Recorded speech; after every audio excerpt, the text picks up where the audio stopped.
Welcome back, Knights fans. Thanks for tuning in to this edition of the Knights Baseball Roundup presented by FDUKnights.com. I'm your host, Gavin Neville. We're joined, as always, by the head coach, Gary Puccio. Coach, thanks for your time. Thanks for having me, Gavin. We want to talk about the last couple games. You went 2-1-1 in your last four with when you played Saint Peter's and Lafayette. And we also want to get into the weekend coming up against Monmouth. But first, in the Friday game at Lafayette, your 3 and 5 hitters, Kresge and McClure, combined for 7 hits, but Lafayette got the late couple runs to get the win. So could you talk about that game?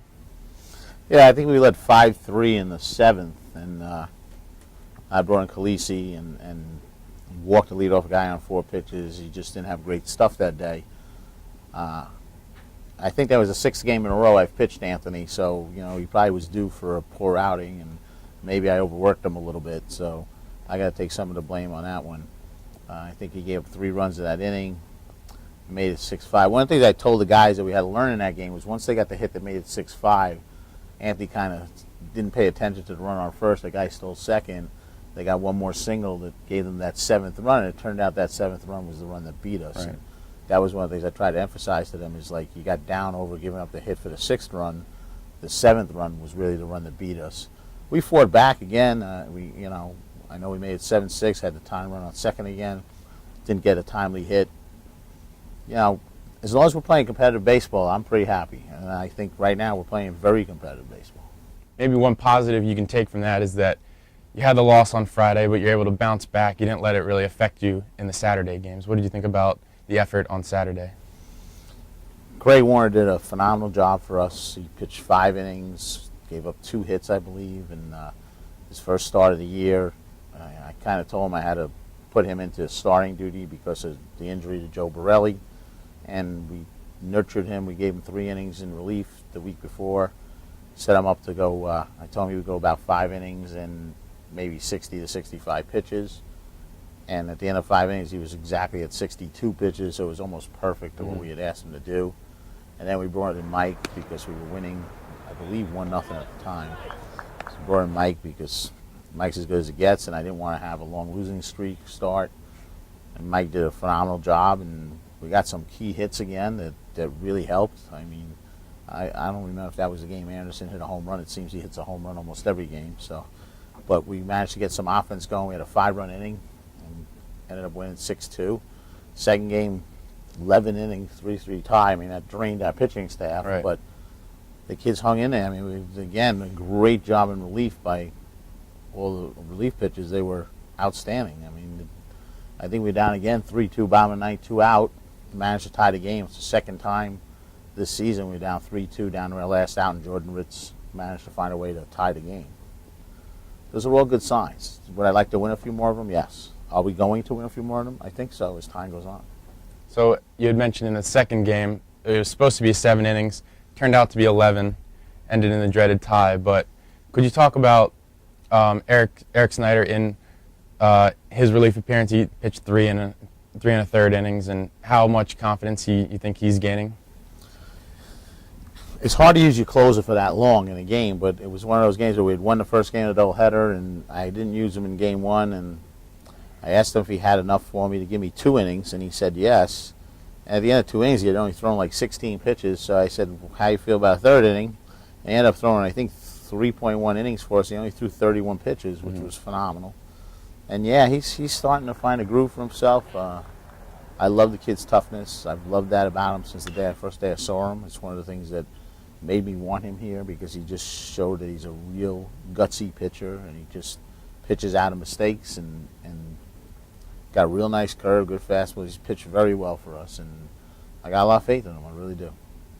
Moving on to the game against Saint Peter's, it was another win for you guys.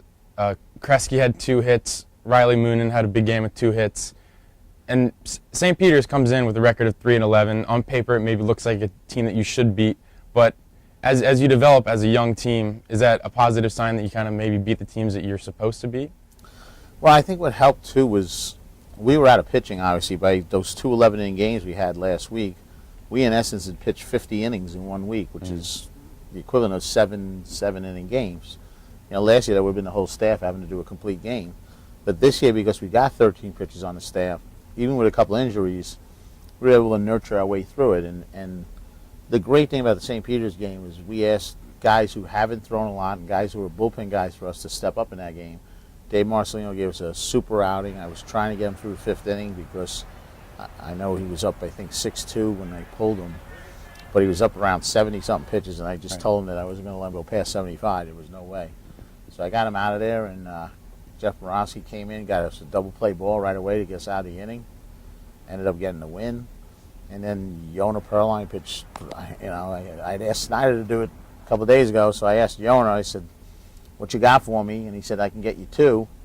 And he got me a solid 2, coming in and striking out a guy with 2 men on. And I think I yanked him with 2 out in the 8th, and I brought in Snyder and never gave up a hit, and then shut the door and 1-2-3 ninth and the second save of the year. I know that you're a big on the defensive side of the ball. So far this season, you've committed 9 errors, and your opponents have committed 10. So what does that mean to you to see the improvement that, that you're catching the ball and doing the things that you should be doing on defense? I think defense is the name of the game in baseball. Most kids hit outs. So if you catch the ball and you stop beating yourself, I think that goes a long way. One of the problems we had, obviously, in the Stony Brook game was we made 2 crucial errors in an inning, gave them 5 outs in the inning, and it turned out to be like an 8 or 9 run inning. Mm-hmm. Can't have that. And the way you stop that is by catching the ball. And we've done a much better job of catching the ball and making outs. We've turned an awful lot of double plays this year. I just think we're doing the right things defensively, and that makes you stay in the game. It gives you a chance. It gives your offense a chance to win the game. Now this weekend, you'll have 4 games against Monmouth, who was picked to win the NEC. They were the runner-up last year. What do you expect to see from a Monmouth team this weekend? It's a tough weekend. I mean, you can't go by their record either. I think they're 7-7 or 6-7, something like that right now. But they played number 26 Virginia 3 games. They played VCU. They've played a really incredibly tough schedule. Mm-hmm. They are the best team in the Northeast Conference and have been for a while now. And last year we gave them 4 solid games. We lost in extra innings. I think Mike beat them on Sunday 4-1. I'm hoping that we have a chance of stealing a game or 2. It would be real nice, but there's no argument that this will be an uphill weekend. They are the cream of the NEC, and it's a great test for us to see whether we're about to take that step. Now, do you expect any kind of difference in the type of play going from out of conference to in conference? I think the intensity level increases tremendously, and when you play a team 4 straight games like that, you get to really know their players and they get to really know your players. So there's very few surprises. You kind of know who they're pitching, who's their hitters, who can do what for them, and I'm sure they know the same things about us. So it becomes a much more of a chess game, and it basically comes down to which team executes a little bit better. And obviously, Monmouth's proven they can execute. I think they were 26-7 last year for the season. We were nowhere near that. So, like I said, it's an uphill battle. I expect to come out of there with at least 1 W before the weekend's out, and hopefully more. And then this is the beginning of kind of a long road trip for you guys. What are you hoping, you kind of put a number on it and say when you come back you want to have this record, or how do you kind of approach a long road trip like you're going to have? I don't like to get into like long-term numbers because every day is different. You never know.